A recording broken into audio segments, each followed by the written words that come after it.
Hi, everybody. Um, Welcome to our report lunch event. It's nice to see all of you here, and I hope that you are doing well in the time of the pandemic.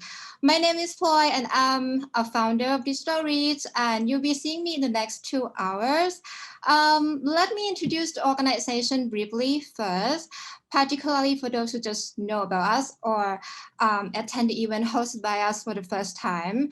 Digital Reach was found in 2019, and we look at how technology have impact on human rights on three main issues, which are freedom of expression and information, the right to privacy, and digital security.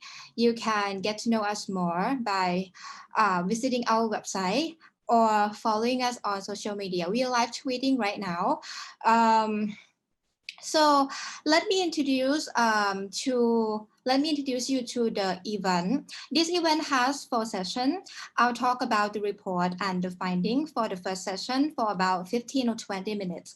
Then we will have a fireside chat session with speakers from Thailand, Myanmar, Singapore, and Indonesia, whom I'll introduce them later. Then we will have the open space in which all the participants are welcome to raise issues regarding digital rights in the region, and we'll end with the Q&A, in which the team behind me will help select the questions in case we have a lot of questions in order for them to fit within the time limit.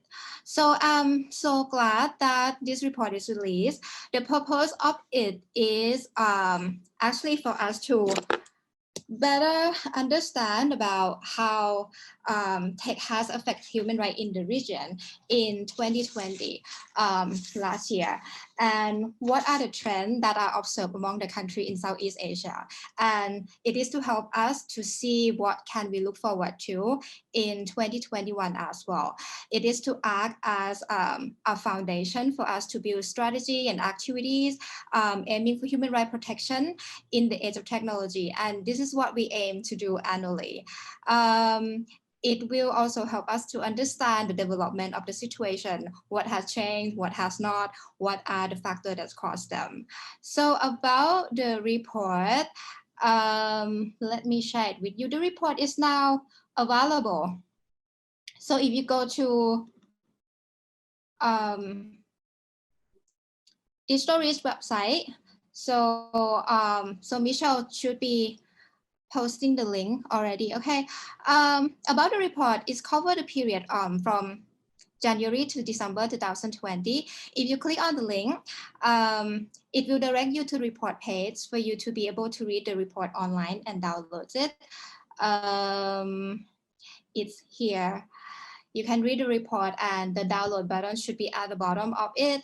It is a result of the organization monitoring efforts in which we observe the situation on how tech affect freedom of expression, information, privacy, and digital security, all the themes that we're working on. The analysis is based on the international human rights principle. For example, the Universal Declarations of Human Rights. So in order to save time, so let me present the finding now.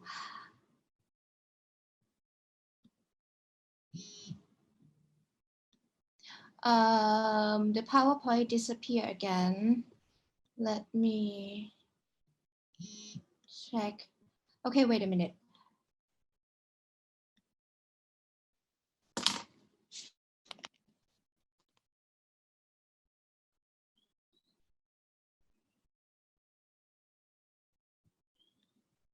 There's always some technical hiccup when it comes to an online meeting. Okay.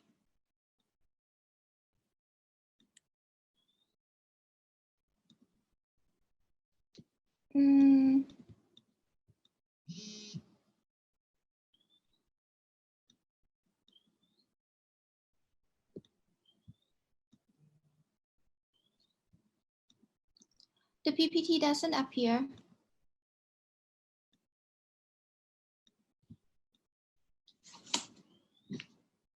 Okay, wait.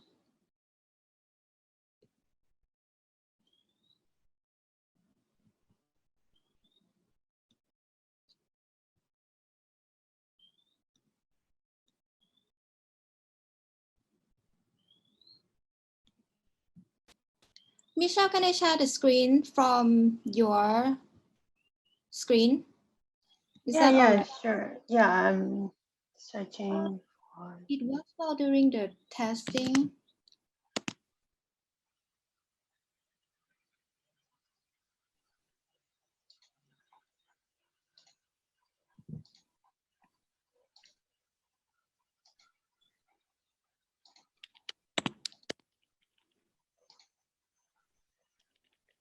Mhm. Send it to you. Okay. It's really weird.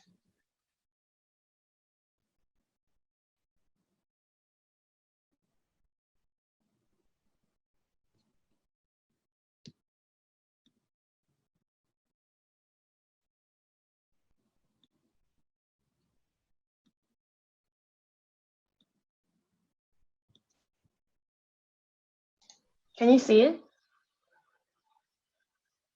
Yes. Can you make it full screen? Okay. Thank you so much. There's always Thanks. technical. Sorry about that. So, the overall situation. Okay, you can go to the first page now. Okay. Slide. Okay, the overall situation of digital right in Southeast Asia. Some of the report, some of the finding, I have to admit that it's already outdated because of the situation in Myanmar, but the overall, most of it is still workable, is still applicable.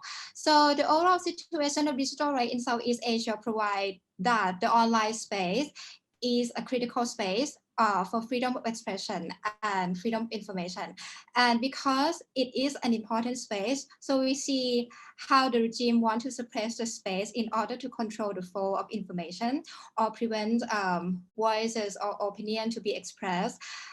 This is reflected in situations that have happened in 2020.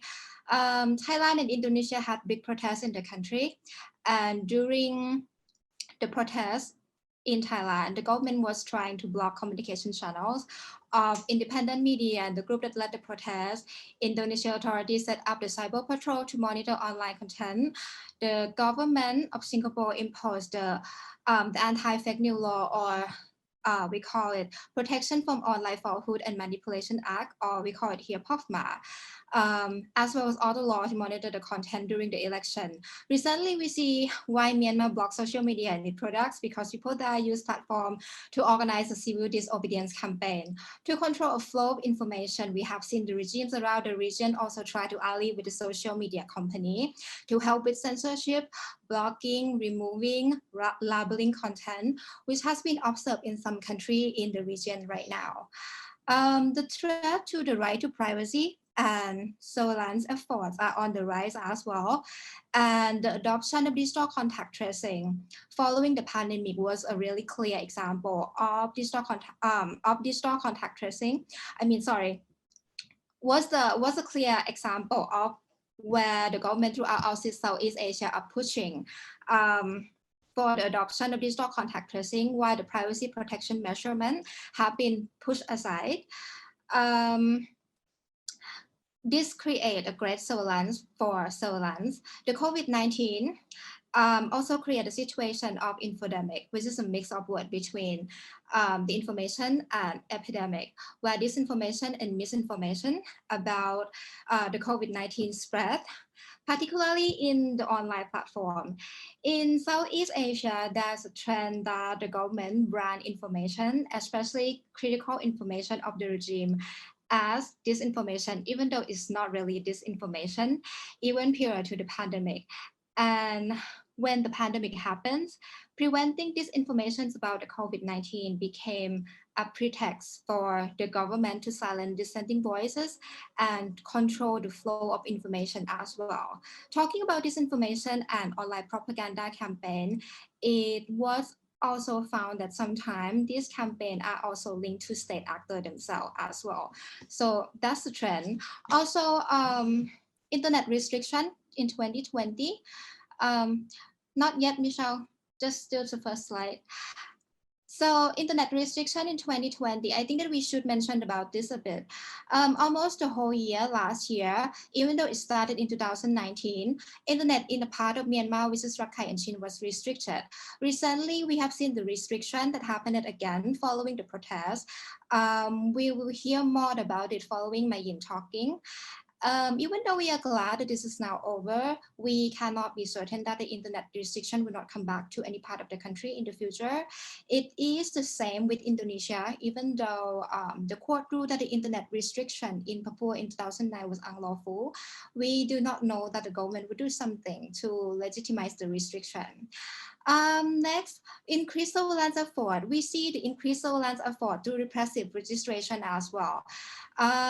So you see that in 2019, Vietnam and Thailand adopted the cybersecurity law. In 2020, the anti-terror law in the Philippines was adopted, and the law has this characteristic as well. Cambodia is currently drafting a cybercrime law, which share this characteristic as well. Yeah, so this shows us that the increased surveillance effort through legislative is increasing. We hear more about Cambodia during the open space session. After all, we have learned that the government is trying to control the online space in various approaches, blocking platform, censoring, and labeling content within their own capacity, or ordering the social media platform to do it using disinformation as an excuse when the content is not really false or misleading. Increase of surveillance effort through law and practices, while privacy protection is also poorly regulated. All of this affected freedom of expression, information, the right to privacy, digital security in Southeast Asia. And this trend is likely to continue. So 3 trends that we found in 2020. Next slide. Okay, so we found 3 trends in 2020. We cannot talking about the pandemic without talking about the adoption of digital contact tracing digital contact tracing approach, I should say. Next is Facebook following the regime order on censorship. And the last one is the COVID-19 infodemic being used as a pretext to silence dissenting voice. So for digital contact tracing, next slide. Okay, so we see that from the adoption of digital contact tracing, 2020 was the year that COVID-19 started, and that is when we get to know digital contact tracing for the first time.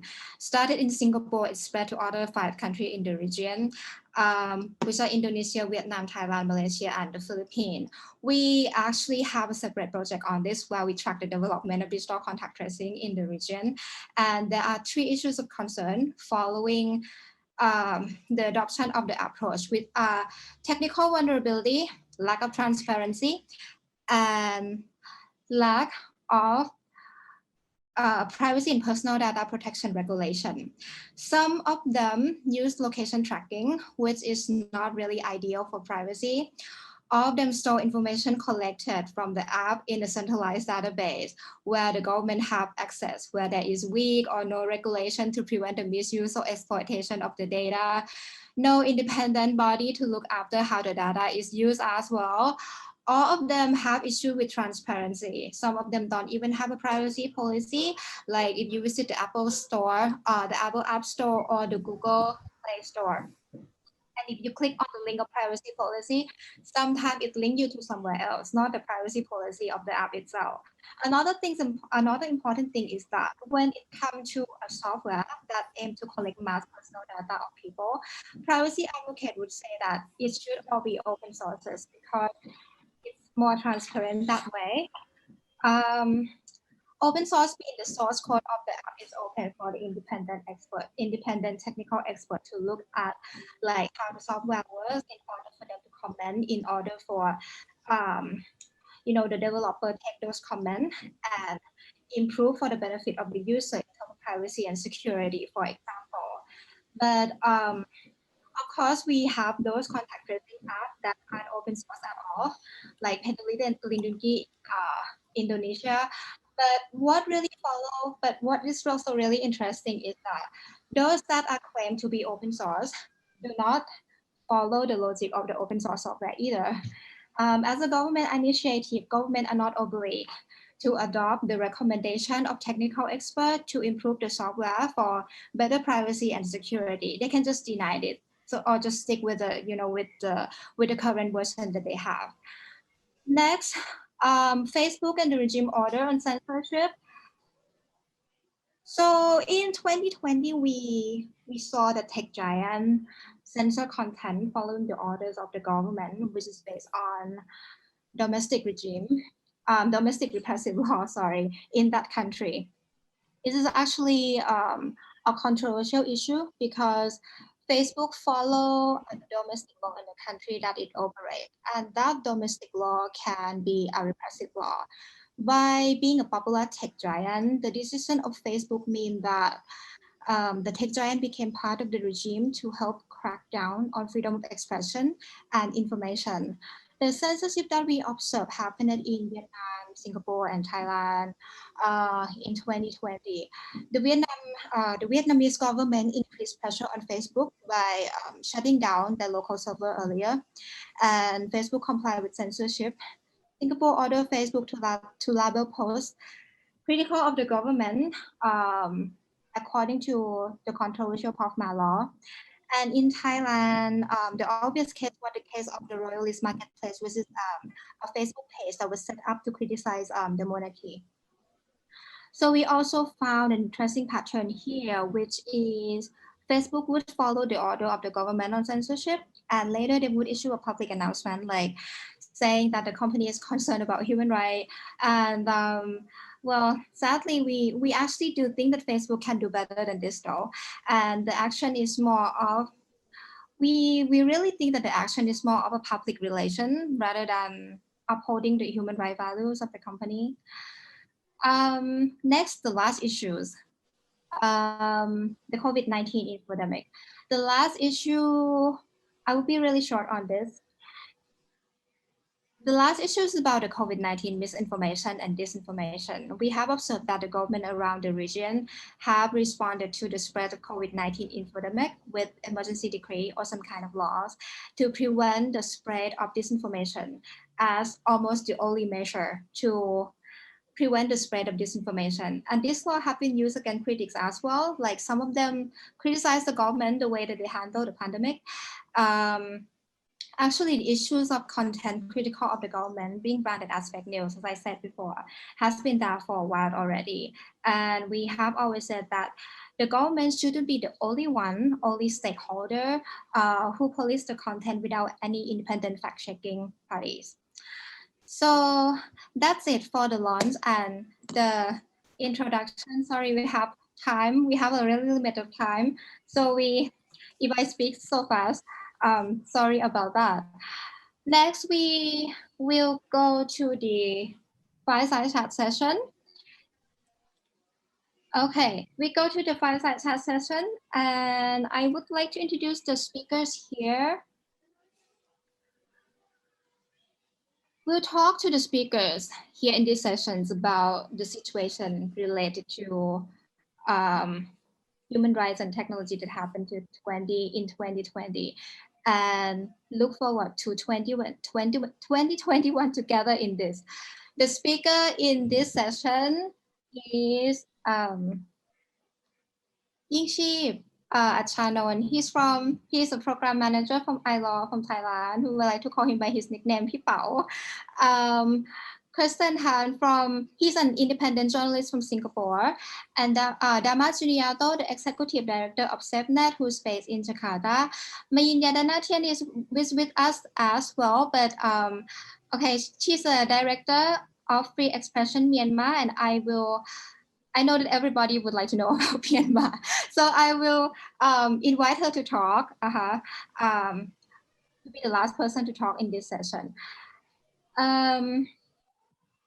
So first session, I would like to ask people about the protest in 2020. So the protest in 2020 was a big protest in Thailand, but we can see that the way the protest was organized this time is really different. How does technology has changed the narrative of protests in Thailand, and how the government has tried to suppress that? Okay, hi everyone. Thailand is now in a very crucial moment in our political history. Maybe not as excited as Myanmar today, but our fight is going to be quite long run. When I say long run, somebody believes 5 years, somebody believes 10 years. But currently, it seems that the government try to make it shorter than we expect, try to end the fight. Maybe the government want to silence us within the early of this year, and um, it will not success. That creates more anger and that creates more activities from the people. Last year we have seen uh, new kind of movements in Thailand. There are we can document, we monitor and document the protests, and we can document 797 protests in a year. Mostly the protest is quite short, in a short time, like 2 hours or 3 hours. Um, they cannot organize like 3 or 4 days protest, and the protest happen in every places. Initially, it starts in universities by the students. There are like more than 30 universities that students rise up to organize their own protest. In like after the class over on 4 p.m. they gather for around 2 hours until it gets dark, and then they stopped. But it keeps happening like this. um, in October last year is the month that there were the highest number of protests, which is 200 something in 1 month. Um, in provinces, in like factories, in so many places that people just organize the protest by themselves. There is no clear leader. We cannot say that who is leading these movements, and even some famous person speak out something that okay, people should go this way. No one will obey them because everyone can create their own movement and invite people to join. Of course, that internet and social media is playing a very crucial role on this, because everyone can just launch a new campaign on new Facebook page and invite people to join, and then they just stop doing that in a day. And they did. There are so many Facebook pages of groups of people, mostly young generation. Right now, Twitter is becoming more and more popular in our society, and it is a very good competitor with Facebook. But I think Facebook is still leading, just a bit above Twitter. Um, uh, Due to the policy of Twitter that allow people to be anonymous, and because Twitter doesn't have a branch in the country and doesn't have to be under Thai law. So we feel more secure on Twitter, but not that secure because there are also many people who got arrested and charged um, from posting something on Twitter. The late of last year, the less majestic law, or the law that defamation to the king, was backed. Until now, there are at least 58 persons got charged under lese majeste in at least 44 cases. But some people got 14 cases, 10 cases. Um, most of the cases related to the protests, like people who gave speeches on the protest, were someone in charge under lese majeste. Yesterday, 4 of them was sent to prison. This is the first 4 of them this year. The first case was now prosecuted to the court, and the court denied bail request, so they are now in prison. And things will change since yesterday, because people got anger now, and they will have 3 or 4 at least protests today. But out of the 44 cases, there are 12 cases that related to people who post something online, mostly on Facebook. Once there was a campaign that invite people to write letters to the king directly, and some people write their own letters and post on their own Facebook, and they got charged under lese majeste. Tomorrow there will be a Twitter user who is anonymous, on Twitter, and she, I don't know she or he, but got already summoned and will go to report to police tomorrow. It seems that not only online society that the government tries to silence us, but actually they try to silence us everywhere. But now we have online channel as the main channel for pro-democracy movement to communicate, spread news, and organize movements. Sometimes I don't want to say we because I didn't do it, and I kindly disagree. But okay, sometimes people like announce a protest on 3 p.m. and invite people to go on street on 6. Things like this happen many times, very often. Including yesterday, when 4 people was ordered to go to prison, they announced on 5 and calling for gathering right now, and like around 300 people went on the street. Last year, on October, when the protests go quite high, the government announced an emergency decree in a severe situation and order to block Facebook Live of to news agency and the Facebook page of the protesters. They try to block the Facebook Live that broadcast the protest live, but actually they have a power under the emergency decree, but what they did is just submitting a request to the court. They try to use a normal legal measure, and the court deny order to block the Facebook Live.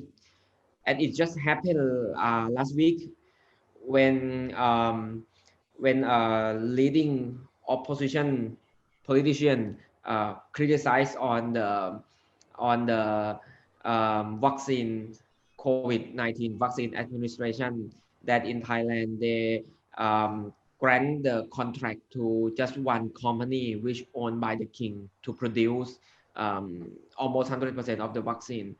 And the government also asked the court order to block this video clip that talk about the vaccine situation.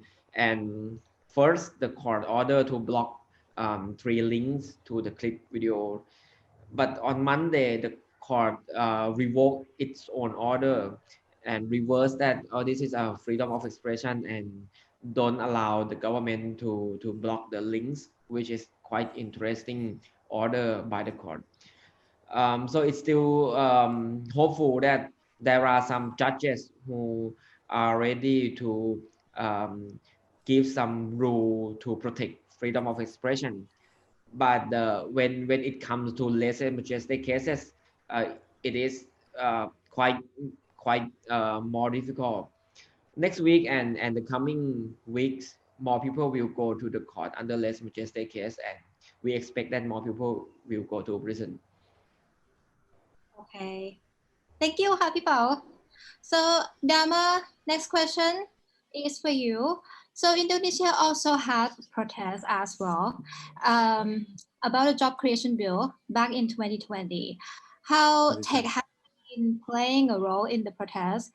Was there any new narrative on how the protest was organized? What was the main online platform that was used to organize the protest? And does people care about their identity being revealed? Yeah, thank you. First of all, congratulations for Digital Reach for publishing the report 2020 and 2021, a very important work on examining what happened recently in the scope of protection of digital rights in Southeast Asia. So I will start answering your question, Ploy, by saying that the year 2020 is the darkest year in Indonesia post-reform history. What happened in 2020 actually circulated over pandemic COVID-19 and also job creation law.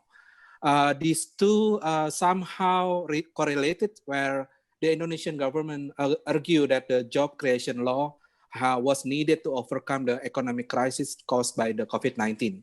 So while many activists and civil society groups critique the job creation law for giving too much for the oligarch to seize the natural resources and also paying lower wages to the workers. So since last year, yes, there is a huge big protest spread nationally in more than 40 cities to protest the job creation bill. Due to pandemic, digital technology play important role for the protester. Websites, online video conference, instant messaging application, social media, each have a role to assembly, to prepare, to evaluate, to amplifying the major protests that took in the main streets. But the protests were blocked or attacked. Based from SafeNet monitoring report on digital attacks in October 2020 alone, there were 31 incidents of digital attacks, the highest record so far in our monitoring system. And there is another thing, like online video conferences to organize the protests were terrorized. With infiltration, the meeting by unknown account, and there is also physical dismiss by the security apparatus or security officers on the reason or on the ground that they have exceed the stipulation. There is also DDoS or the distributed denial of services and hacking of websites and taking over social media accounts who participate to the protests. There is also that there were doxing for people who actively involved in the protest, revealing their name, location, and also with the narrative that saying that they are part of incitement to the government.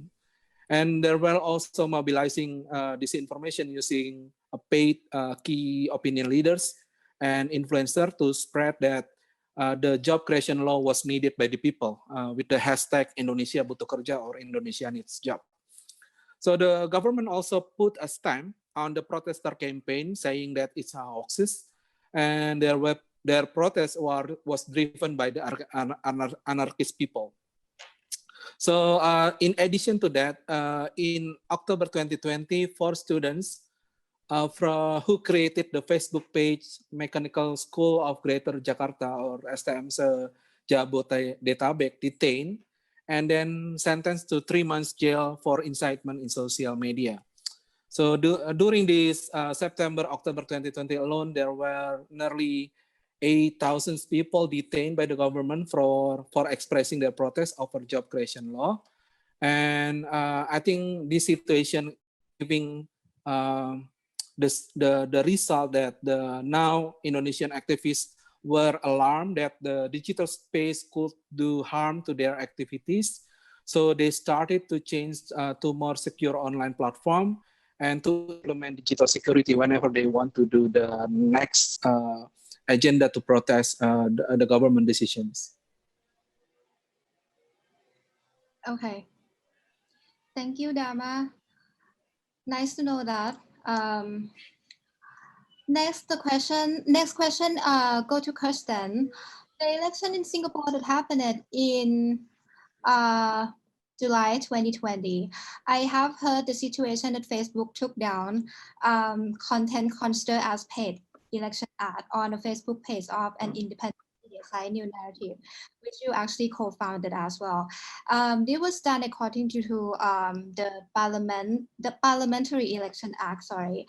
How is freedom of expression is treated in this situation, and also how the right to free and fair election has been affected? So it's still not clear. So the managing director of New Narrative had to go in for questioning, and they took his electronic devices, but it's still not entirely clear what they are saying is election advertising, because it seems like the post that they were going after was actually content that had been produced before the election, and then, like, you know, Facebook ads, automated as they were like sharing it again. So it's not super clear why they are saying that it's election advertising, and you know what actually they're going after. And they haven't concluded that case yet, so that case might be open for a while. It was not the first time that they've done this. In 2016, they pulled in 2 activists, again, who they said had breached election advertising, even though these 2 activists were not members of a political party and were not campaigning for any political party, that merely posted on their own Facebook pages about how they supported this particular candidate. And then the 2 of them got pulled in, were questioned for hours, had their electronic devices seized. So it seems like this is something that they will do now and then, not widespread, but it seems to target particular people. It doesn't fully affect, well, not that it doesn't fully affect, it doesn't make it worse, because the situation is actually already not ideal. In terms of free and fair elections, we have, a severe kind of media skew in our mainstream media politically, and they tend to be more pro the ruling party. And so that makes online spaces even more precious to civil society and opposition parties. And so when it comes to this sort of investigation with claims of, oh, this is unauthorized election advertising, then that the fear is that that kind of has a chilling effect on people and what they want to say, and that is a way to target independent news outlets, blog sites, and independent voices. So I think that's the main worry. We also had, during the election, the use of the anti-fake news law, POFMA, although interestingly, it didn't seem to have any effect. So the opposition politicians, so it was all used against opposition politicians. Those who were POFMA did not necessarily seem to do any worse because of POFMA. It did not seem to really sway the public opinion that much. And what's been really interesting to observe is that since the election, they have not used POFMA at all. So it just went from something that they use quite often to completely stopped. So it's not that there's, it's not like fake news is suddenly solved in Singapore and there's no more fake news. So with all these, claims about vaccines and COVID, you would have thought that this is the sort of case that they would use POFMA against, but it's just completely just vanished. They've not used it since the election. So I find that quite interesting to note. Thank you, Kirsten. Let me go back to Dharma. We know that the Cyber Patrol were introduced to monitor the situation on social media. Is it recently implemented following the 2020 protests? How long it's been there? Apart from this kind of monitoring, is there any other method that we see that is the way that the government is trying to test the flow of information in online? Yeah, I think the question is derived from the interview on the national news TV with the coordinating minister of police, law and security, where they said that will activate cyber patrol in 2021. I'm not sure what he means about cyber patrol, but I believe the real cyber patrol itself actually began since 2017, where we can see evidence based on government spending on social media patrol services with value, a big value, around 196 billion in 2017. There is another spending as well on the purchase of artificial intelligence system machine to curate the social media content and also conduct conversation mapping. The machine named Cyber Drone 9 operated by 58 people in Kominfo, the Ministry of Communication and Information Technology, where the Kominfo website said that the Cyber Drone 9, they call it the Indonesia Internet Police. So this is a new system that began in January 2018, owned by the Kominfo to replace the existing blocking system named Trust Positive. So in 2019 and 2020, Bellingcat and Reuters also reveal cyber operation operated by agency allegedly supported by the state, and also of fake websites run by the military to control the flow of information and to influence information on the internet about Papua or West Papua struggles for independence. So based on those facts, at least Indonesia government already doing what's so-called cyber patrol for 3 till 4 years, if we see it from 2021. But what will be different in 2021? I think this is the important thing, Ploy, because I suspect there will be tighter controls on the internet landscape with new rules or regulation, and catching up on those who have dissenting opinions more widely. Thank you. Thank you, Mama. Thank you. Okay, let me ask you about this question. Something similar is seen in Thailand as well. We have seen the government attempt to block Free Youth Page, the group that led the protest, as well as communication channel of the 4 independent media news outlet. However, they couldn't do it as the court prevented that to happen. Is this a positive signal for this kind of political movement in Thailand? It is quite positive in terms of there are at least, actually there are 3 court orders that don't allow the government to block websites or Facebook Live, and the order is also given quite clear reason, and like the order claim the freedom of expression under Constitution and also under ICCPR and Universal Declaration on Human Rights. I don't know what happened in the court, but let's say unfortunately or fortunately, I'm not sure, all 3 orders are from the same judge, a single judge who actually I think he has some big position in the court, so he responsible in this big and related to political case. So this judge is okay, but maybe not all. But at least the sign shows that there are still some good judges, maybe 1 or more, but at least that some judges is doing something. Thank you. It's nice to know that. That's a very interesting fact. Kirsten, I want to talk about POFMA. So the correction order was issued on a regular basis since its adoption of it in 2019. Then it all suddenly stopped after the general election happened. So as a journalist who tracked the issues more than a year after it has been passed, does POFMA really help tackling disinformation? What do you think the future of POFMA will be like given the situation?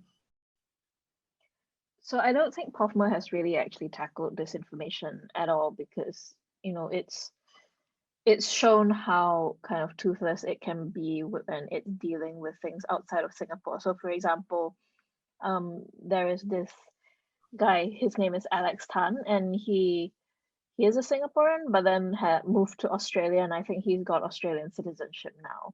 And so he has he runs this website and Facebook page that's very like anti the People's Action Party, and so he criticizes them a lot, but actually more importantly, he and more egregiously, he kind of skews the news so that everything has this kind of anti-PAP slant or quite xenophobic slant. So there is a lot of misinformation on those sites, and they've POFMA'd him multiple times, and he's just never bothered him, right? He's just like, I'm not complying with any of this. So then they have to get Facebook to block his page, and then he just sets up a new page, and then they have to get Facebook to block that page. And so they've done this like 3-4 times, and he just doesn't stop. So like, if they can't even deal with this sort of like misinformation from one disgruntled Singaporean who's moved overseas, the chances of POFMA being able to deal with serious disinformation campaigns from actual hostile actors or like other state actors is really in doubt, because what would they do to these, to the people who are doing these disinformation campaigns who are not in Singapore? And even though POFMA technically has extraterritorial reach, if these are people who don't care about that and who aren't planning to ever step into Singapore, there's not a lot you can do. So I don't think it actually really helps with disinformation. And as we saw during the elections, people don't seem to pay a lot of attention to it as a way of correcting disinformation. So when they POFMA'd those politicians, people didn't immediately go, oh, they are wrong. But like in some cases, it actually sparked bigger conversations about, whether this was fair, or and like it's took on the tone of, is the government trying to cover something? It's the PAP, not the government, trying to cover something up. So that's become an issue with POFMA now, which is possibly why they've not used it. I mean, we have so much, misinformation and disinformation circulating in WhatsApp groups and WeChat groups about vaccines, for instance, about China, about all sorts of things, US-China policy, and it circulates in all these close chat groups. A lot of young Singaporeans that I know complain about their older relatives sending them these things, and POFMA doesn't reach these sorts of things at all. Thank you, Kirsten. People, Facebook following the order of the government to censor the Facebook page, the Royalist Marketplace that I already mentioned. We know that the company has a policy to follow the domestic law, even though it's repressive. Then they want to challenge the Thai government in a Thai court, following the order. If this really happened, do you think that they have any chance to win the case that is related to lèse majesté in the Thai court?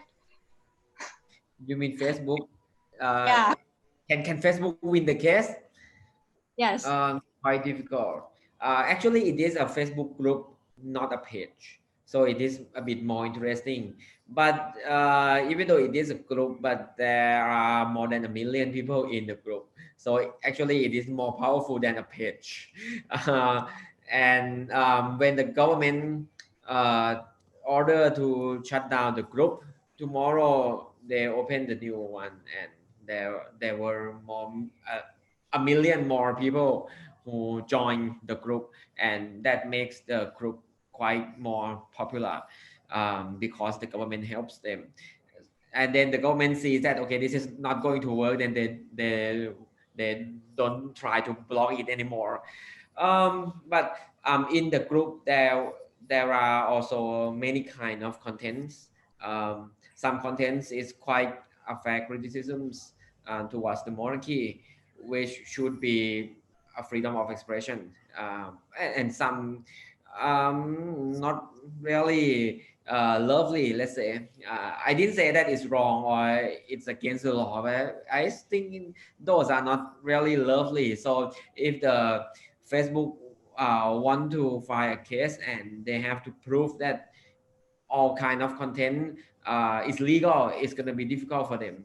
But maybe if they set a new ground, like the government should ask the court to block only some certain content, not the whole group. Things like this is going to be better. Thank you. And thank you for correcting me that it's a Facebook group. So Dharma, I want to talk about the internet restriction in Papua. Regarding the court order on the internet restriction in Papua that was ruled to be unlawful, does it have a big impact? Do you think that the order can really prevent any kind of internet restriction in the future? And is there a possibility that the government might pass some kind of law that legalize internet restriction? Yeah, thank you, Ploy. SafeNet was part of the coalition that take the law action to stop the internet shutdown. So actually, based on the court decision, there was no direct impact. I will honestly to say that to you. like the government will apologize to the Papuan people. There is no decision about that. But this court decision will at least make the government think again when they want to do the internet shutdown someday. So to make a stronger push, now the same coalition went to the Constitutional Court to abolish the Article 40 in the UU ITE, or we call it in Indonesian Internet Law, that give excessive authority to the government to rule the internet access. So although the Jakarta Administrative Court have decided, apparently in the future, it might be possible that the government, Indonesia government, will implement the same policy when facing the same threats. Even the new Minister of Communication, Johnny G. Plate, argues that similar restriction also on social media can be imposed again in the future in the time of emergency. So this is signaling quite the same with what happened in the region, right? So do those possibilities, SafeNet still monitor closely the internet freedom in Papua, and in our report in 2020, we have received at least 4 reports. Allegedly, there is internet throttling being imposed again in Papua and West Papua. But due to the lack of proper equipment, tools, and also resources in the ground to check and to verify the bandwidth throttling, we only recorded the report and will examine later in the future. What will we need to look careful in the future or in 2021? I think we are now looking at the new ministerial regulation called the Ministerial Regulation Number 5, 2020, that passed on November 2020, and a new bill that legalized the internet restriction. A new bill, a bill on post-LCR, means post telecommunication and also broadcasting, that we believe that this bill will allow the ISP to cut the access if the service over-the-top services did not agree to cooperate with them. So those 2 bills, 1 bills, and also 1 new ministerial regulation that related to the internet restriction. Well, thank you so much. Thank you so much. Okay, next question. I think that we cannot talk about Singapore if we don't talk about Trace Together. So following the announcement of the government regarding the use of Trace Together data on criminal investigation earlier, I think right now it goes beyond public health reason at the moment. And how is the public reaction towards the announcement? I also know that the government is looking to have like a specific data regulation. I think that it's been out already. Do you think that we can trust this law based on human rights situation in Singapore? Given the situation, is it likely that Trace Together will also stay even after the pandemic? Yeah, so I think the main unhappiness, so to give people background, Trace Together is a smartphone app that they developed and launched in March last year to do contact tracing. So how it works is that it uses Bluetooth. So if you have Trace Together on your phone and it uses Bluetooth, and you go to, say, a shopping center, a shopping mall, and another person has Trace Together on their phone, and then you if you're together for longer than about half an hour, I think, if they consider you a close contact, then the 2 phones will swap anonymized pings over Bluetooth. And so that generates a list basically of who you've been with over the past 25 days or so. And so if you test positive for COVID, then the Ministry of Health will come and ask for your for access to your Trace Together. And then they'll be able to download this list, decrypt it, and actually find out who has been close to you this whole time. So they launched that in March, and it was supposed to speed up contact tracing. And they, from the beginning, were very insistent that it's privacy focused. And I believe that the engineers who built it do care about privacy, and they've made it in such a way that they're like, the list is anonymized, it's encrypted, only the Ministry of Health can take it. It doesn't track your location. And over time, to accommodate people who don't want to use a smartphone app, they also produce this Trace Together token, which is a small plastic device that you can just put in your bag, or you wear it in a lanyard around your neck. That does the same thing, but it only has Bluetooth and it doesn't have internet connection. So a lot of people actually prefer the token. And the ministers promise that all this data that we collect will only be used for contact tracing. And they said that for months. And it was only in January this year that they said in Parliament, actually, the police can get this data if they want.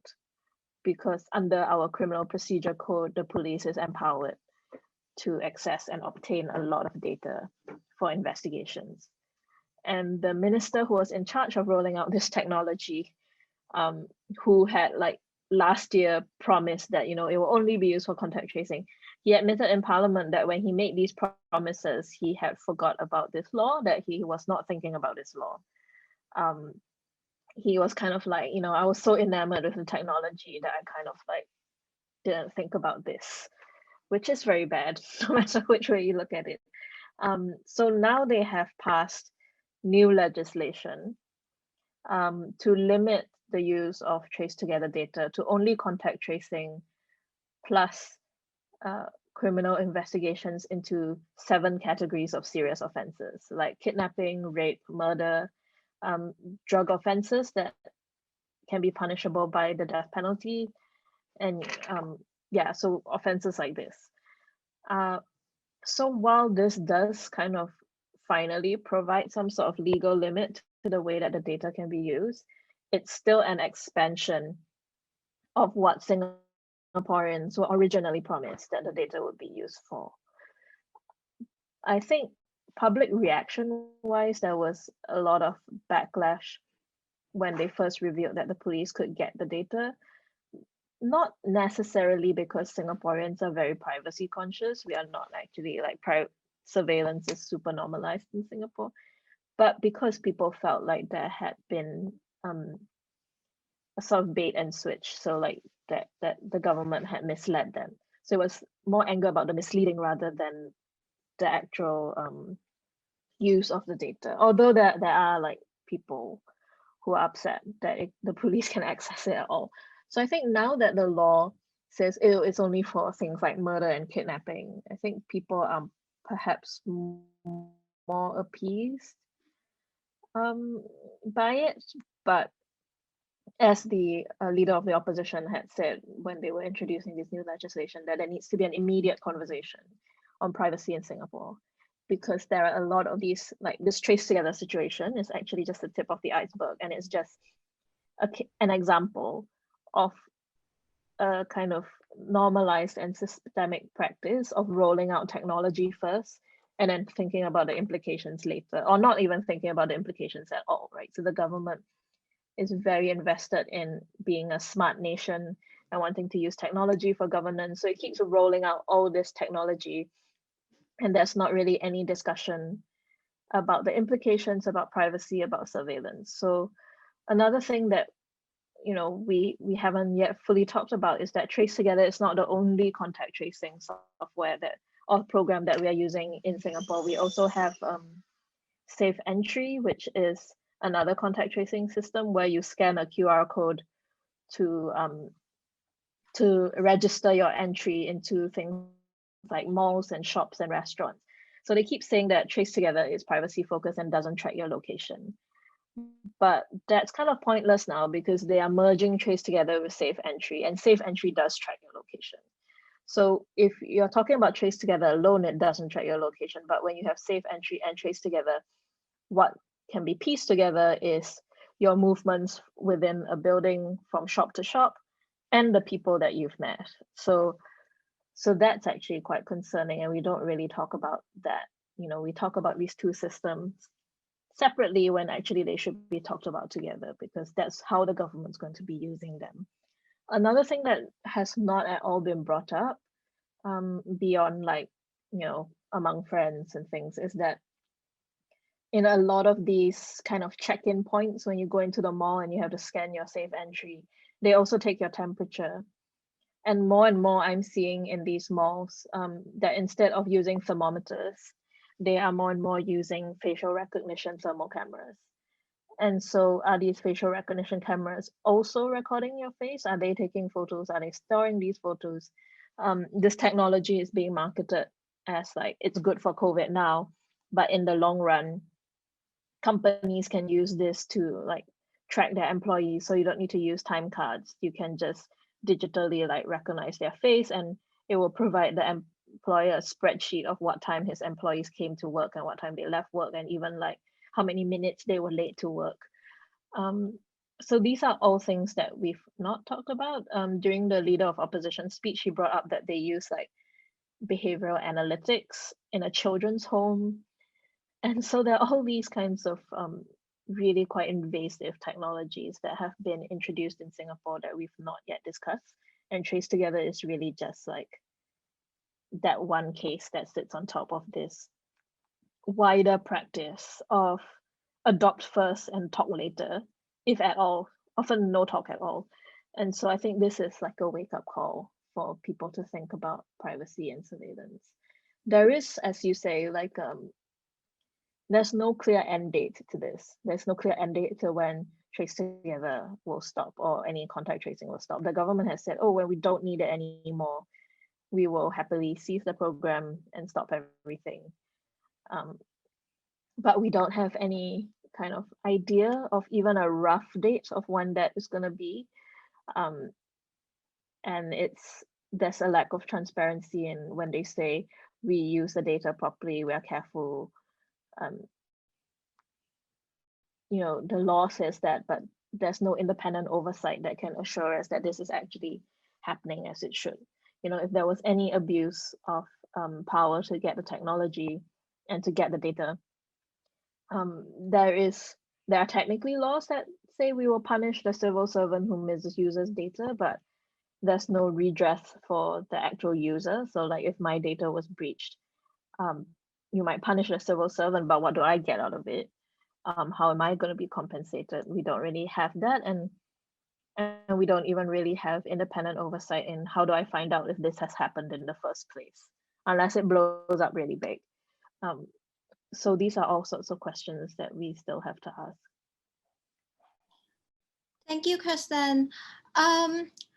I think we'll go directly to Mayin to talk about Myanmar. Actually, we have one question left, but then we have about like 10 minutes for this session before we start the open space.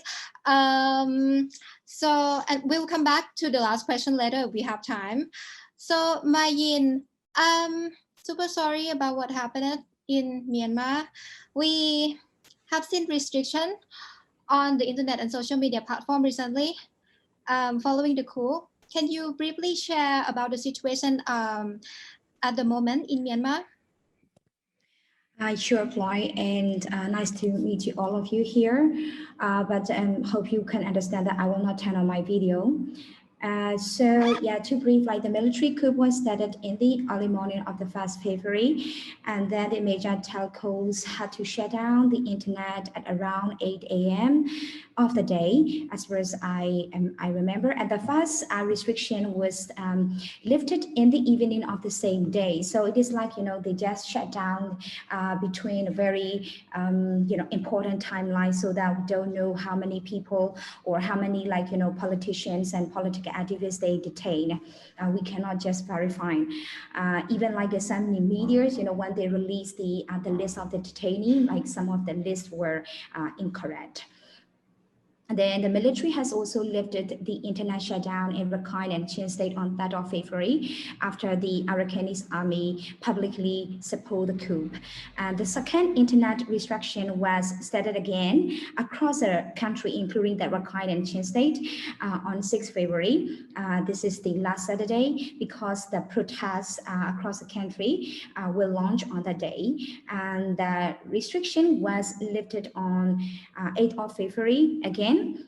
This is a second restriction, and media professionals are also facing the difficulties in impacting the information outside of the country. Not only that, impacting the information to the people inside the country too, but some of us are assisting them to release the information out as much as we can. And Facebook and also Twitter, like this kind of social media, have been banned since that of February, directed by the Ministry of Telecommunication, funded by the military. So this directive reason that the ban is due to the mishap and fake news, and they said that it is just for temporary until 7th of February. But military does not lift the restriction yet, and these social media, Facebook and Twitter, cannot be used without a VPN. And the people have been launched the general strikes across the country right now that you might have seen in the international news. The police and soldiers are permitted to shoot by the commander-in-chief yesterday, and when women, like young women protester, was shot to death yesterday in Naypyidaw, which is the capital city of the government right now.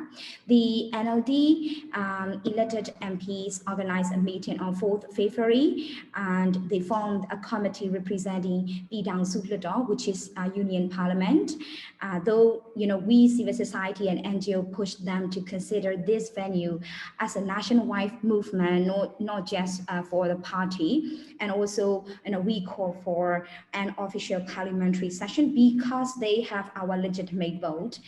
But you can see that their public statements are under the name of the National League for Democracy and released them from their NLD page. So as a result, the Arakanese National Party and More Unity Party, which these ethnic party agreed to deal with and agreed to cooperate with the military. So this is the political failure. And as a very recent update, last night the military raided the NLD office and such. We guess that it is like, the deja vu of 1988, to accuse a party as an illegal association, arrest the elected MP. I think this is a brief that I can say right now. Thank you, Mayin. How is it likely that pro-military content, hate speech, and disinformation by the military online operation or a group of ultra-nationalist groups will be more escalated in this situation? Facebook has long been criticized for not doing enough in Myanmar. So how this will be a challenge for the social media company?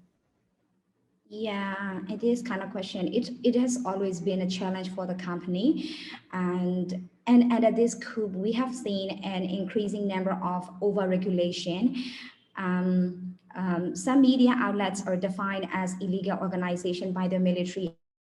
License are removed. We can only access them on Facebook and their websites. The Facebook fact checkers inside the country stop when there is no internet, when there is internet restriction. And verified information is spreading everywhere. The information flow is very unhealthy right now, and we hope that Facebook can do better than this. In regards to this kind of pro-military content, I don't think all of this content should be regulated by Facebook because we should know what they are doing. We should know what other, we can see their psychological, attack, their psychological, let's say we call psych war to the public. We can just foresee. So, and then also, of course, we shouldn't undermine their rights to, freedom of political belief. So, I personally don't support to ban this kind of content, but of course, a speech, some hate speech, like for example, like the military lifted the internet restriction in Rakhine and Chin State, just like in other, the rest of the rest of the country. We don't think this is the incidental. We don't think this is coincident, because the military has the very big plan, to use this kind of, nationalistic movement, this kind of like, race and religious based hate speech, to let's say like, to undermine this, public movement, as a riot, as a illegitimate and illegal riot. Thank you, Marine. Are you aware of the surveillance strategy or technology that the military has been doing?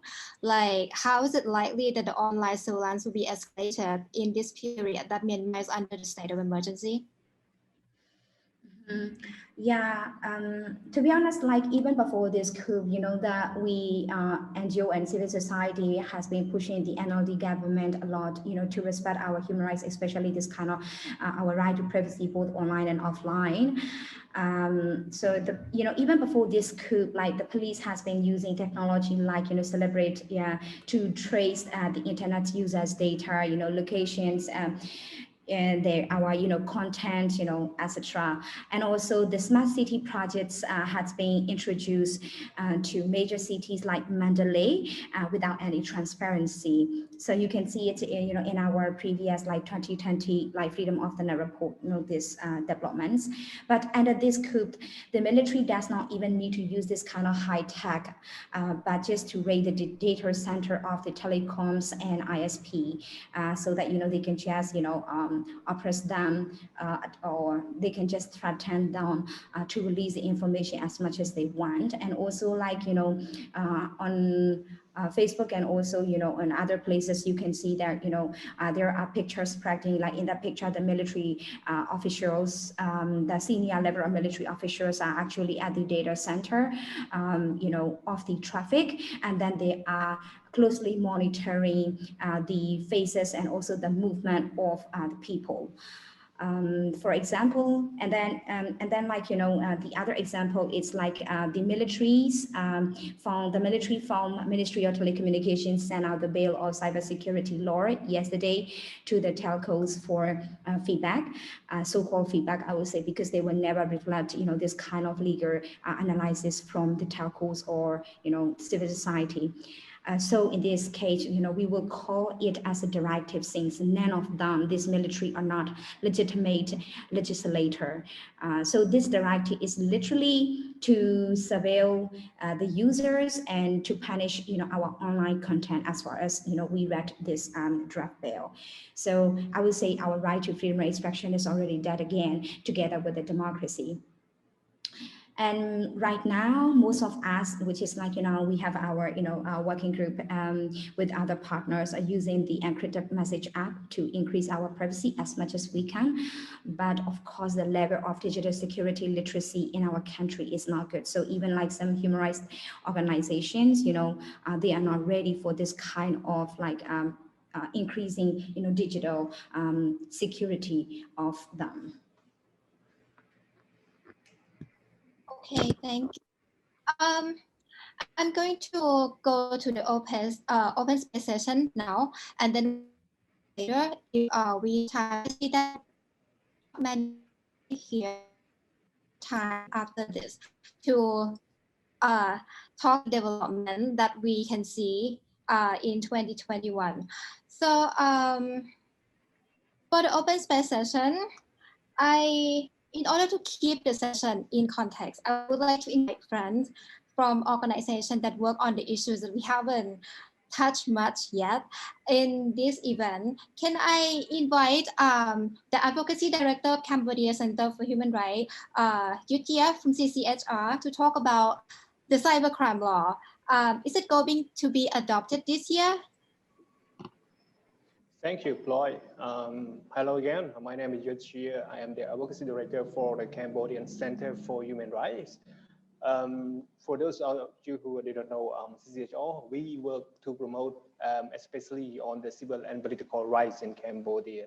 And maybe it's not different from the other speaker that has cited about the digital right in the country. Cambodia is not different because we are now, Cambodia is on the way to adopt. Yeah, it's not much in happening soon, but it's on its way because everything is on board, because it's not seem that hard for the Cambodian government, because maybe you all know that the opposition leader is now under the house arrest, and the National Assembly now belongs to the incumbent party. And if the Prime Minister said that he wants some law, and then the National Assembly, they will be perform their rubber stamping to stamp those laws, adopt their law, and apply it on the reverse of the principle of the human right that the Cambodian had ratified. And significantly, one of the worst law, a draconian law, is coming is the draft of the cybercrime law. Usually, my government, they formulate the law without any meaningful consultation, like I mentioned earlier, because the National Assembly now is solely belong to the incumbent government. So they want whatever the Prime Minister want them to do. So in this cybercrime law, there are a lot of things that violate the privacy rights, because it allows the government the unfettered power to surveillance, to collect it, and to maintain your digital footprint on the internet. And and in addition to that, this draft law also impose the obligation for the internet provider or digital service that to keep the data for 180 days. 180 days, just in case that the government, they have a doubt that there is some criminal offense that were committed through the digital realm. So they impose this, and if the internet provider did not follow, there will be a fine, and seriously there will be another prosecution that could put them behind the bar. But eventually, even though this is a draft law, but those activity is already prosecuted by the government in de facto. I'm trying to say that if you share anything on the social media that critical to the government, and 30 minutes later you'll be arrested on spot. That is what my Prime Minister announced televised, and he can hear any meeting of the opposition member. Even though you are meeting in a secret room, he still can hear it, you know, he hear everything, he heard everything. That's what he's announced. But actually, in our penal code, that there is an article described that who dare to tape on the conversation or the other will be punishable in this criminal code, but it apply discriminately.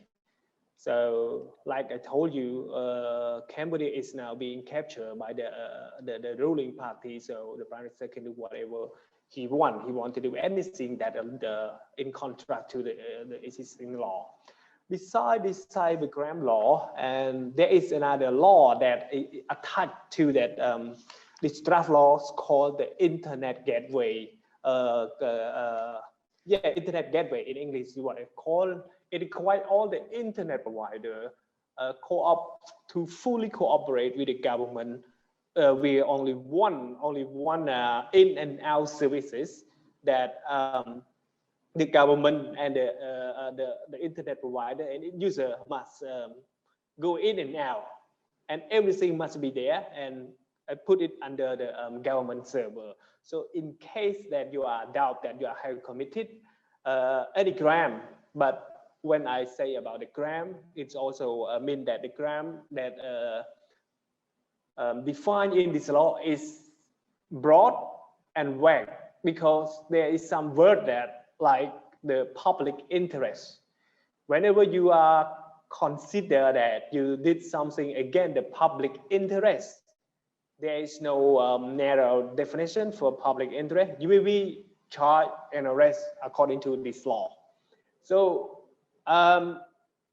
it's really worse. All of this law is coming to actually put the freedom of expression both online and offline to the death knell.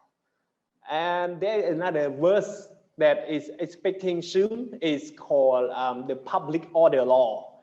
That maybe this is outside the scope of the topic, but I just want to raise that these drafting law, they are all put together, could put the freedom, the human right, the fundamental freedom in Cambodia in the back of the sea. It's not going to be a lively comeback. So there's the bad law that government of the Cambodia is now selling through the National Assembly. All right, thank you. Thank you so much. That's a very insightful information. Useful to know that. I would like to know about Vietnam as well. Jaku is an independent activist who working on the human rights issues in Vietnam. He's based in Sydney, so it's in the evening for him. So can I ask, how is the situation in Vietnam in 2020 regarding digital rights, and what can we look forward to in 2021? Yes, thank you so much. First of all, thank you so much, Ploy, for organizing this event. I think it's a great event for all of us to be updated and to strengthen the regional solidarity. Just like other countries, I think in 2020, Vietnam really suffered. And that's mainly because of Facebook. And I will tell you why in a minute. So in January 2019, like Ploy said a while ago, the cybersecurity law was introduced and came into effect as well. And what it does is that the cybersecurity law in Vietnam is kind of like the China draconian internet rules. And the law, it really tightens the government control of information and basically just silences the critics. It also forces the local companies to hand over a lot of information to the government as well. It censors the posts, removes all the posts that are deemed anti-government and order to be taken down in 24 hours. Now, with Facebook, as you know, we all know that, well, Vietnam, we have almost 97 million people, and 65 million people use the internet and use Facebook. So we have 65 million Facebook accounts in Vietnam. Yet Facebook eventually just gave in to Vietnam, and they just agreed to hand over all the information to the government, and the government has been using this information to crack down on activists. And we're talking about within 6 months of the law that came into effect, we've got more than 40 or almost 50 of the activist people being arrested, and some of them being arrested for a Facebook status, which is really horrible. And with this law, there's a lot of law that came with the cybersecurity law, which basically can mean that you can go to jail up to 7 years for one single Facebook status that you post. And that's horrible. What have we been doing about that? So for a lot of the activists within the country, of course, we felt helpless and hopeless as well. And every time we've got the accounts or YouTube accounts as well taken down, we would contact the regional organizations just as Access Now. They have been very, very helpful and instrumental in helping us to retrieve those accounts. We've got, when you talk about solidarity in the region, Twitter, by the way, in Vietnam, people don't use a lot of Twitter, and so it was not very helpful, that. And we need to educate people more about Twitter as well. A lot of the activists still rely on Messenger to communicate every time they organize protests, and we know how sort of unsafe that can be. Moving forward, what can we do? Like into 2021, after we are anticipating a lot of intense crackdown on activists even more because of the election that is coming in Vietnam. With that, we hope to find ways to protect our activists. And There's a few things that we can do. Of course, we talk about all the problems, and it's important to talk about solutions as well. What we can do is we can, number one, advocate with Facebook. I know that all of us would do that already. Number two is provide more training for our human rights activists in Vietnam. And I think this is very, very important because a lot of the activists in Vietnam are on the travel ban list, and they're not allowed to leave the country to attend in-person conferences, which are really important for their skills to be upgraded and whatnot. And so I now, because of COVID, I think a lot of it moved online. So this is a great opportunity for us to provide more training for the Vietnamese human rights activists. And the last thing we can do is basically to write more about Vietnam. I mean, out of sight, out of mind. When you don't hear about it, every time people think of Vietnam, people still think about, oh, pho. And or it's a great, it's a communist country, but it's doing really well with COVID control and whatnot. And I think for the longest time, we forgot that it's a communist country, and that a lot of the human rights activists are still being persecuted every day, especially when it comes to digital rights. So, yeah. Thank you so much, Jaco. Really appreciate that you can spend time with us here today. So next, can I invite Virafal to talk? Celine is here with us. She's a report editor who leads a Facebook fact-checking team at Virafal. I think it would be great for Celine to raise issues about information in the Philippines based on the work of Virafal. How is it like in the Philippines for the COVID-19 infodemic, Celine? Let me just share my screen for a very quick presentation. I hope it. Oh, it's the wrong screen.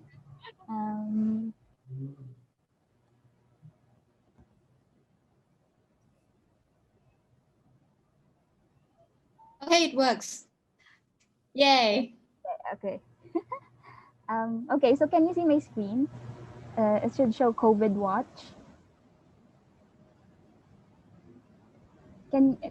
Is my screen, can you view my screen? Yep. It's perfect. Yeah. Okay. Thank you.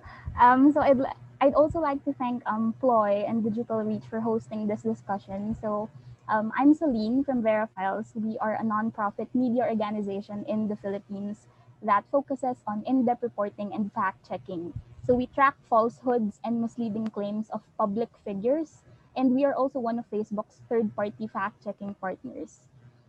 So COVID-19 related disinformation in the Philippines, like in many countries, was perpetuated both by ordinary citizens on social media as well as public figures. As of today, Verifiles has published 179 fact-check articles on COVID-related disinformation. On social media, these came in the form of false claims about face masks and vaccines, conspiracy theories, fake quarantine announcements, and even accounts that try to fish personal information of netizens by pretending to hand out financial assistance. When it comes to public figures, President Rodrigo Duterte topped our list last year of public personalities that spread COVID-19 disinformation. So out of 51 statements, 19 we fact-checked from him, and this included a claim that gasoline and diesel can be used as a disinfectant for masks and hands. So how exactly is the government dealing with COVID disinformation? The Philippines does not have a law that defines or criminalizes false information, but there is, or what other people call fake news, but we try to do away with that term. But there is a bill, an anti-false content bill filed in the Senate, which has been met with calls for re-examination. Among other things, it's not clear in the bill how false news is defined.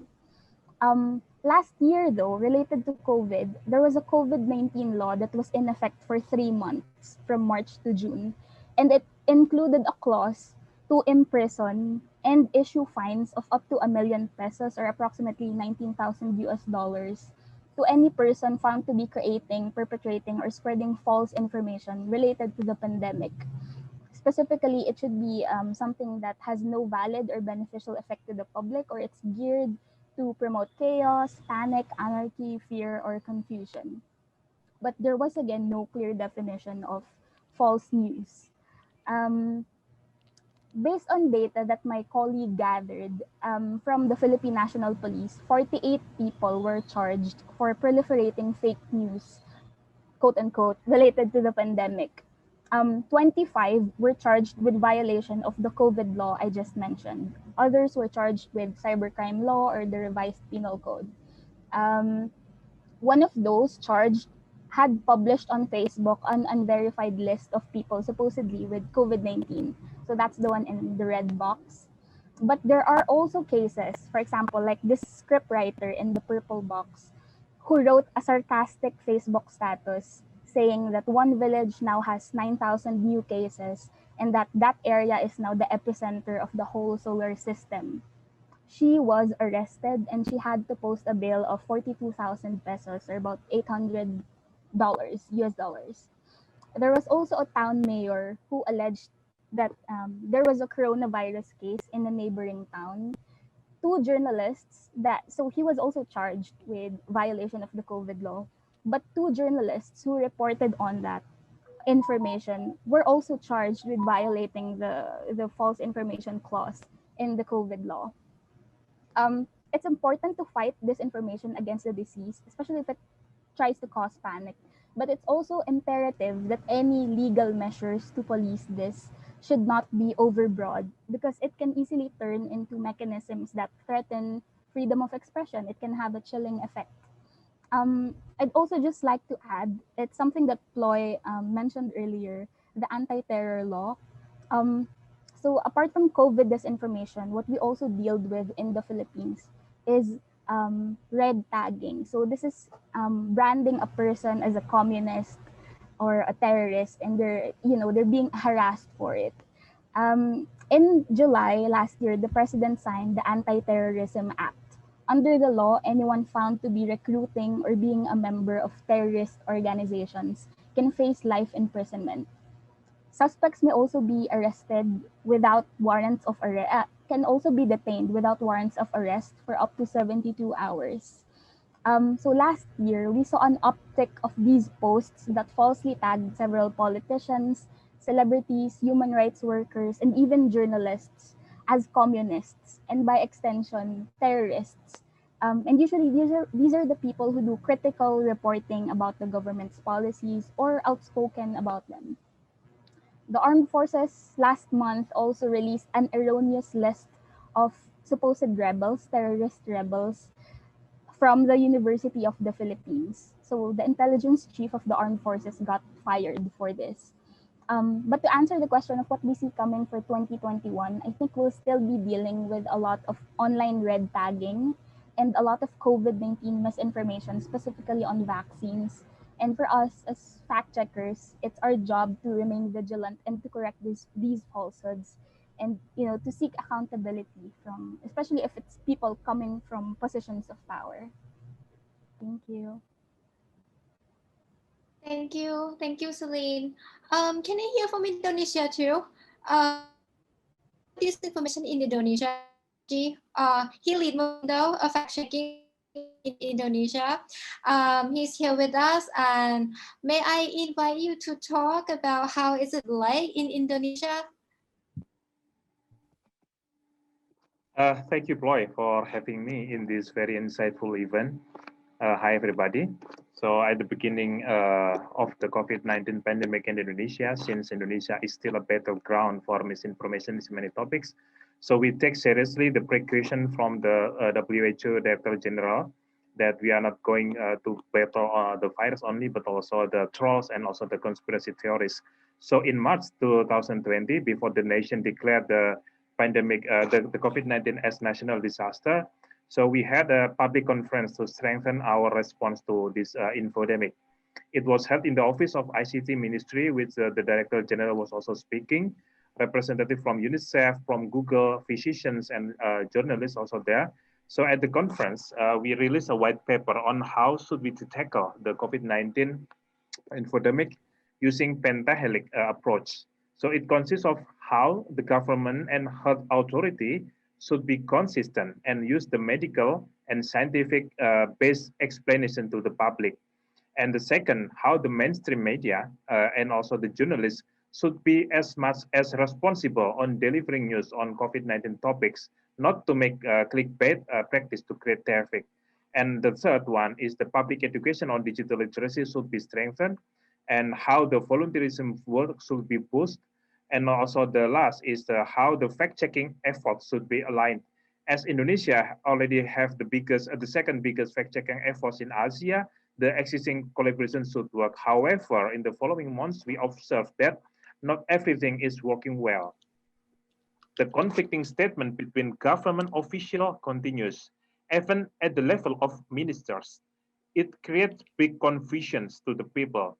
It opened the pathway for conspiracy theories to enter into the mind of the people that don't have the same level of digital literacy or health literacy. We found it very, very costly. Up to today, we have 85 issues of COVID-19 misinformations. Some researchers already rank Indonesia as the 5th country in the world for number of rumors, stigma, and conspiracy theory. Most of them are spread in Facebook, followed by in WhatsApp, especially WhatsApp group, and Twitter, Instagram, even TikTok. Some of them are related to false remedy or preventions that are dangerous for us, like using boiled egg, garlic, seawater, and something like that. But the more dangerous topics are related to issues that raise conflict between health workers and the public. Issues like the hospital doctors make big profit from COVID-19 already created tensions, like when COVID-19 cops taken by force by families that don't trust the health authorities, further endangering the people. It already happened in several cities. Intimidations to health workers also being reported in several places, both online and offline. And now we are entering the vaccination program that also plagued by misinformations. While Indonesia is among the first country in Southeast Asia to roll the vaccination program nationwide, misinformation about vaccine exists as early as March 2020 and increasing during the clinical trial and a moment just before the vaccination program rolled this January. Misinformation strengthened the herd immunity target. It should be 60 to 70%, since it will not only be used by those existing anti-vax group, but also people that actually not anti-vax, but because believe to conspiracy theory, so they tend to reject or reluctant to COVID-19 vaccine. Also, to some people that have some xenophobia, especially the anti-China bias, since CoronaVac produced by Sinovac from China is the main vaccine used in Indonesia. But we also observe some anti-West bias that could possibly attack the vaccine from Western countries. Now we are trying to repair the damage by strengthening the pentahelix approach. The government is now repairing their public communications, especially for the COVID-19 vaccine misinformations. The government officials, the health experts, the journalists, the fact checker now are working together to counter the COVID-19 vaccine misinformations. As a fact-checking point of view efforts, we are still working together with journalists and 21 online medias on checkfacta.com to fact-check COVID-19 misinformations collaboratively. But we would like to note that we begin to understand that to deliver the message to a highly diverse people in Indonesia, we need not to rely on a single message, but we need to tailor it using polymorphic messaging to better reach the very specific target audience, understanding the localities and understand the importance of the messenger. Thank you, Ploy. Thank you, Aji. I don't see anyone raising hand to talk about the issue from the ground. So can we go straight to Q&A? We have 3 questions here that I can see. And if we finish, if we still have time, because we have to finish by 3, we will go back to the question, what can we look forward to 2021 together? So the first question is for Kirsten. What is the public opinion and journalist view about POFMA? Does the law have the impact of the 5th factor for the ordinary citizen? As other censorship tactic of the state, defamation, sedition? Yeah.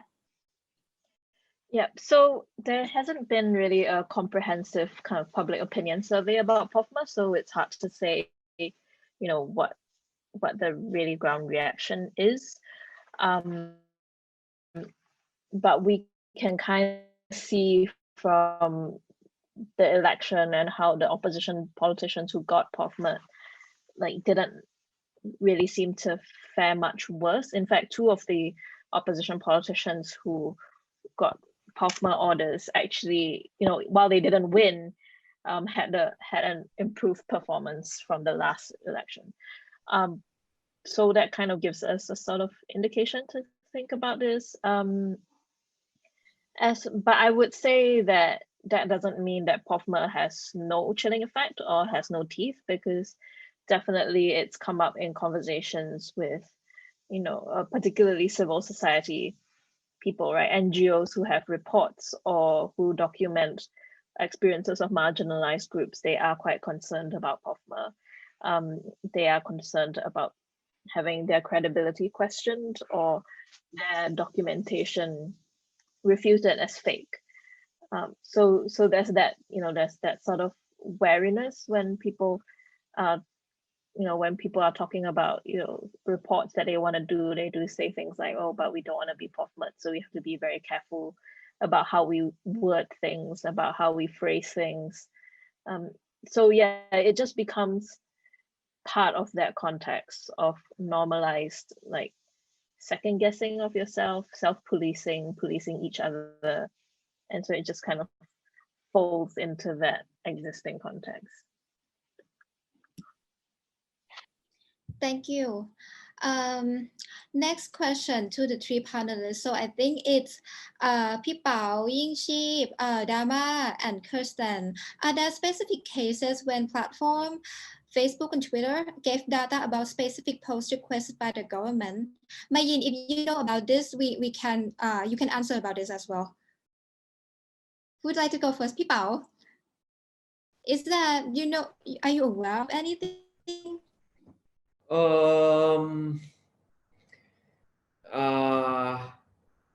As long as I know, as long as we observe cases in the court where the police have to prove that someone posts something on Facebook or Twitter, we have not seen the evidence from the platform companies that provide directly to the police, but we have seen sometimes the request from the police and Facebook does not reply at all. Or once, like 10 years ago, that sometimes they reply that they are not under our legal jurisdiction.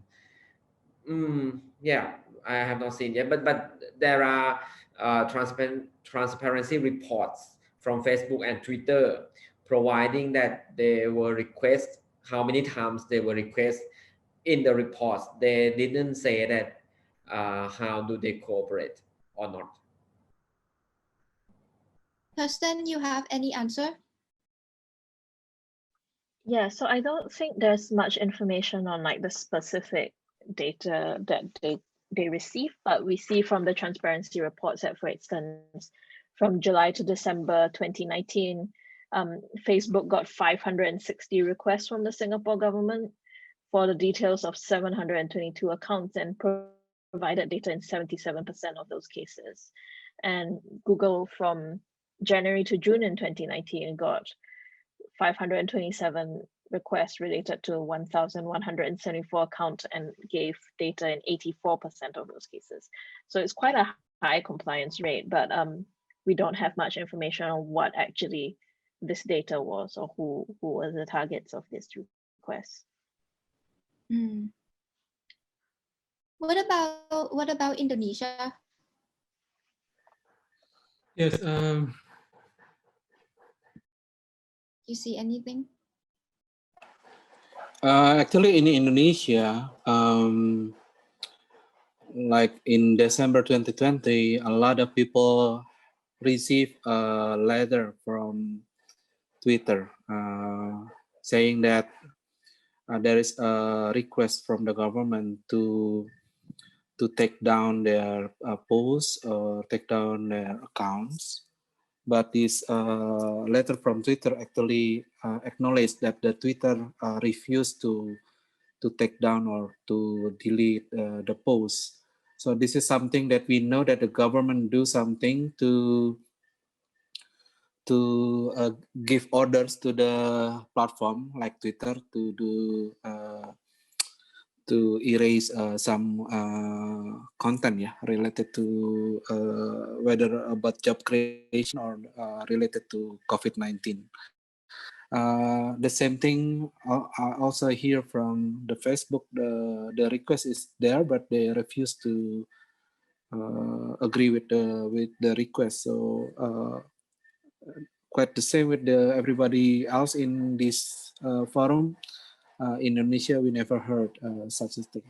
Thank you. Mayin, do you have anything to add? Yeah, your question previously, like, how we can expect this for, the next time, like, 2021, all of this, human rights, especially online, our digital rights. So our human rights, both online and offline, are severely being affected. So the index of, every human right, especially our civil and political rights, where we definitely go down speedily. No doubt for that. In regard to digital rights, access to internet was repeatedly violated, and there is no guarantee that it will not happen again. Even today, I cannot guarantee, or I cannot even guess it. All those restrictions were unlawful and very arbitrary. And in regard to our privacy, like, I don't feel, and we don't feel secure, and that those telcos are very cautious to warn us in advance, even though we have daily communication with them.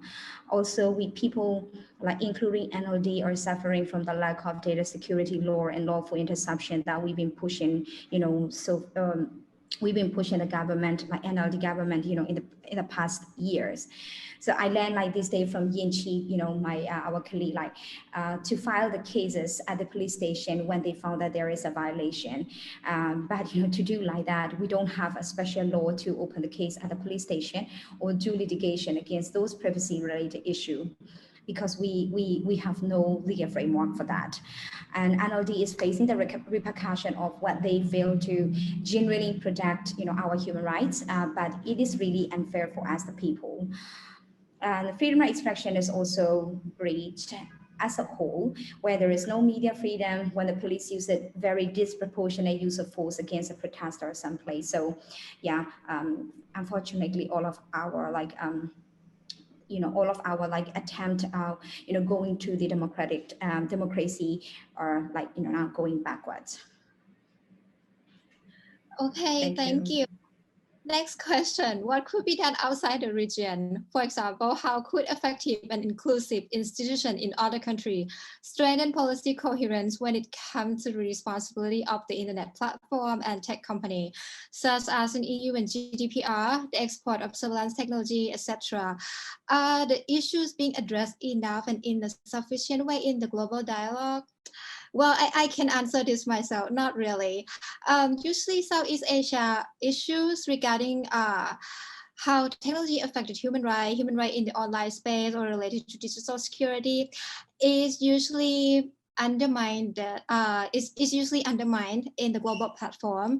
It's usually from, well, when it comes to when you go to the international conference and go to meetings, things like that, the context is pretty much in the global perspective, talking and a lot of time it's from the Western perspective. Yeah.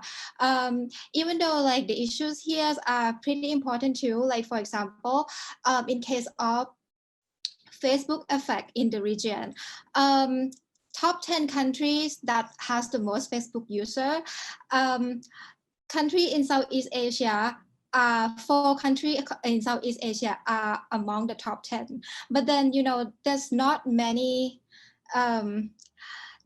discussions about this, not many efforts being addressed that much in the global context. Yeah. Any other speaker other speaker, do you have anything to add? No. Okay. Last question. This is for Yin. Have you observed that recent censorship events have led to an increase in digital literacy among civil society? And or increase literacy around VPN and other circumvention anti-censorship tools. What do you make of that effort as perhaps an unintended consequence of action undertaken by the regime? Do you agree users are resilient and resourceful and will find a way? Yeah, in regard to the question, like, not only the civil society, like human rights organization, like, among other ordinary citizens are using now VPN, and they know, what is VPN, they know how to use, etc. So I will say this is a good, from among all this negativity, this is one positive thing I will say. But digital security, we need it more than that. For example, like when we are using this kind of like SIM card, and we cannot really hide our location, etc. And then also like we have to, for example, like encrypt our message and our communications, etc. And in that case, people cannot really do it. For example, like most of the human rights organizations and the leader, even they are communicating, for example, like normal phone to phone like call.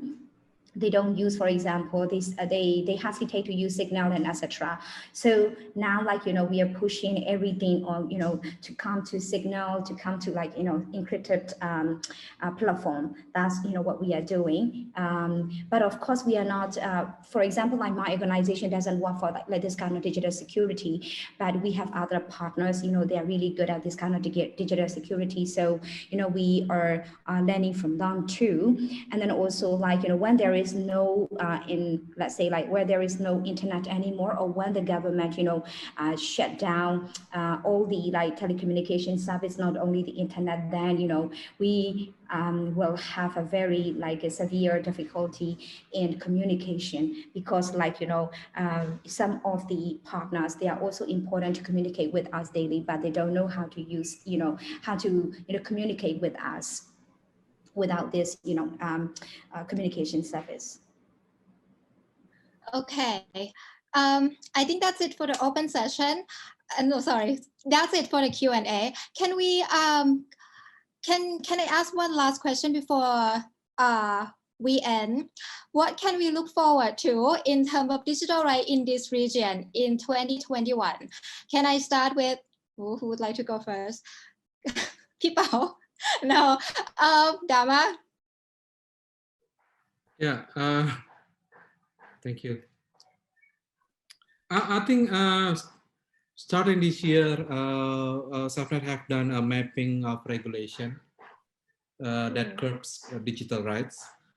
And we think it is important to step in to protect digital rights within the law and regulation. New issues we need to look deep and to criticize. It's not only the rights on online, but also rights to online.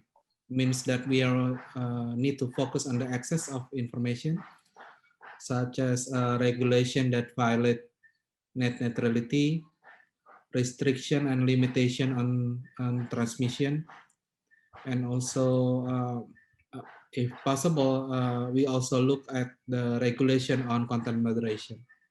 I think those three that could be our focus in 2021. I have one thing to ask, Dharma. The personal data regulation in Indonesia, is it going to be adopted this year? We just received the news today, because today there is a meeting at the legislative that say that they will postpone again the Okay. Thank you so much. Kirsten, do you have anything to add?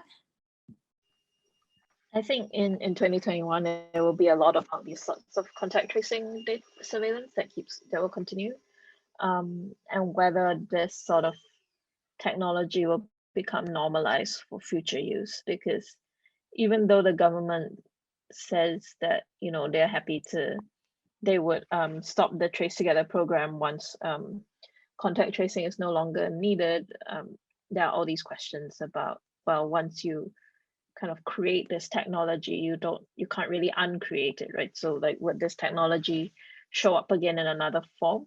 So I mean, that's an open question. We don't know if that's gonna happen or not. So I think this year we'll probably be hopefully focusing more on privacy conversations regarding contact tracing, and hopefully that will spill over into wider discussions about privacy. Okay. Yin, you have anything to say? Yin. Pao, do you have anything to say? Yes, I'm ready now. We also waiting for the enforcement of our privacy law, which actually should be enforced since May last year and postponed to May this year. We hope that it will not be postponed again, but it is still possible that it will be postponed or it will be enforced only some part or only with some kind of organizations, not all. We will wait and see this May. We can predict that there will be more and more freedom of expression cases coming, especially under Les Majest and Computer Crime Act. At the lowest level, we expect to see fair trial, like the accused must have the right to bail and the public trial, and also have the right to fight their own case, which sometimes they don't like the case yesterday, they are not allowed on bail.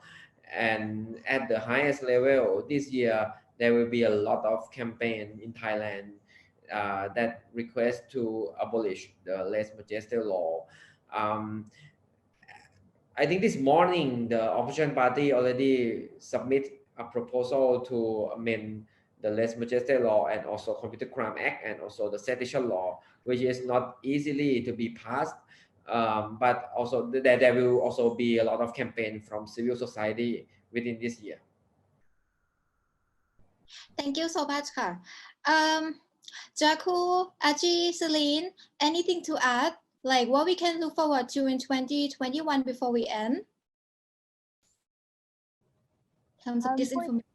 Yeah. Just for the Philippines, I think there needs to be more vigilance, especially on the web when it comes to red tagging. The instance I mentioned earlier about the erroneous list of people who are supposed terrorist rebels, that faced widespread dissent and criticism, and it led to the removal or the firing of the intelligence chief behind it. So I think we need to become more vigilant about it and fight for ask people in power, hold people in power accountable. Thank you so much, Celine. And I would just like to add one thing as well. I think that when it comes to, I feel like we're fighting a giant, right? And sometimes even regional solidarity is not enough.